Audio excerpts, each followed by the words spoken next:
আচ্ছা দেখো তো তোমাদের এই কলকাটা কেমন লাগছে। প্রথমেই বলে রাখি আমি কিন্তু খুব ভালো কলকা আর্টিস্ট নই। আর আমি এটা মনে করি কলকা ব্যাপারটা না মানে ভিতর থেকে আসে, এটা একটা আলাদা ক্ষমতা যেটা সবার থাকে না। তো আমারও নেই, তো সেটা স্বীকার করতেও কোনো প্রবলেম নেই। তো যতটুকু আমি জানি সেই জানা থেকেই আমি আমার ব্রাইডদেরকে সাজাই।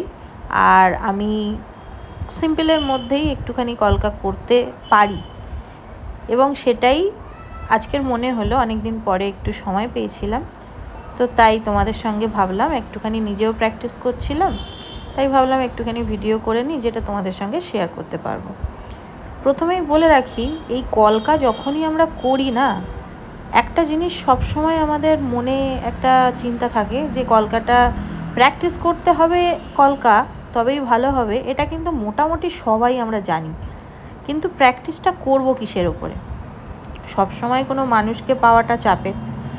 আর হাতে বলো বা মানে অন্য কোনো জায়গায় যেগুলো আমরা প্র্যাকটিস করি, সত্যি কথা বলতে না, যখন তুমি রিয়েল ব্রাইডকে সাজাবে তার উপরে যখন কলকা করবে, তোমাকে একদম ফ্রন্ট থেকে দাঁড়িয়ে এক কলকা করতে হবে।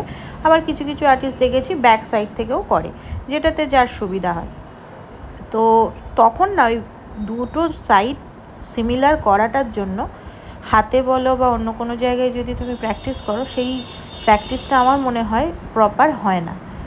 তো তারপরে ধরো আইব্রো কতটা ফাঁকা রেখে আমাদেরকে কলকা করতে হবে, এগুলো অনেক কিছু ছোটোখাটো জিনিস মাথায় রেখে কলকাটা করলে তবেই কলকাটা সুন্দর লাগে। আগেই বলেছি আমি কিন্তু খুব ভালো কলকা আর্টিস্ট নই, আমি মোটামুটি কাজ চালানোর মতনই কলকা করতে পারি। আজ আমি যেটার ওপরে প্র্যাকটিস করছি এটা কিন্তু একটা পেপার। গুগল থেকে আমি এই পিকচারটা সিলেক্ট করেছি, করে A4 পেপারে মোটামুটি এইরকম 3টে তুমি সেট করতে পারবে। একটা প্রিন্ট করলে মানে একটা A4 সাইজ পেপারে তুমি 3টে এরকম পেয়ে যাবে। তো এইরকমভাবে আমি করে রাখি এবং সেটাতেই যখনই সময় পাই একটা করে প্র্যাকটিস করি।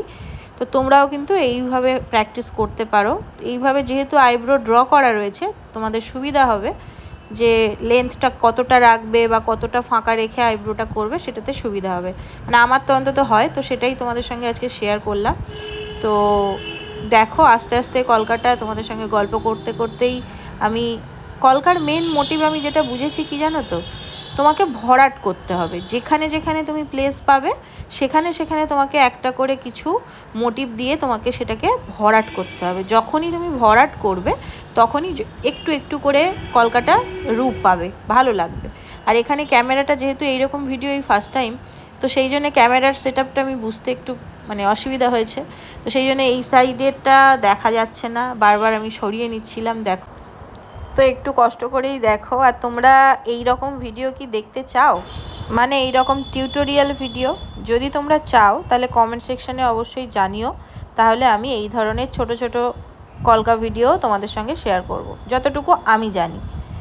কিছু ট্রিক্স ফলো করেই কিন্তু মোটামুটি যারা কিছুই জানো না তারাও আমার মতন এরকম কলকা করতে পারবে, কারণ আমি নিজেও কিছুই সেইভাবে জানি না। আর একটা জিনিস কলকার যেটা মেন হচ্ছে, হাইলাইট করার জন্য কিছু কালার তোমাদেরকে অ্যাপ্লাই করতেই হবে, তবেই কলকাটা আরও সুন্দর লাগবে। তবে হ্যাঁ, এখন কিছু কিছু ক্লায়েন্টরা আছে যারা এই রেডটা অ্যাপ্লাই করতে চায় না, তখন আমরা সেটা অ্যাপ্লাই করি না। আবার কিছু কিছু ক্লায়েন্ট আমাদের ওপরেই যখন পুরোটা ছেড়ে দেয় তখন আমরা একটু হালকা হলেও রেডটা দিতে চাই, কারণ হোয়াইটের সঙ্গে যখন রেডের কম্বিনেশনটা পড়ে তখন কলকাটা আরও বেশি সুন্দর দেখতে লাগে।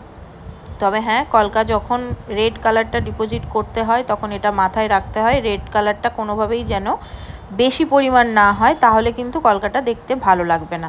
তো এখানে দেখতেই পাচ্ছ আমি ছোট ছোট করে রেড কালারটা অ্যাপ্লাই করেছি। রেড কালারটা অ্যাপ্লাই করে আমি আবার একটু ইয়েলো দিয়েও হাইলাইট করেছিলাম কিছু কিছু পার্ট, কারণ আমি ক্যামেরায় দেখতে পাচ্ছিলাম না কতটা ভালো লাগছে।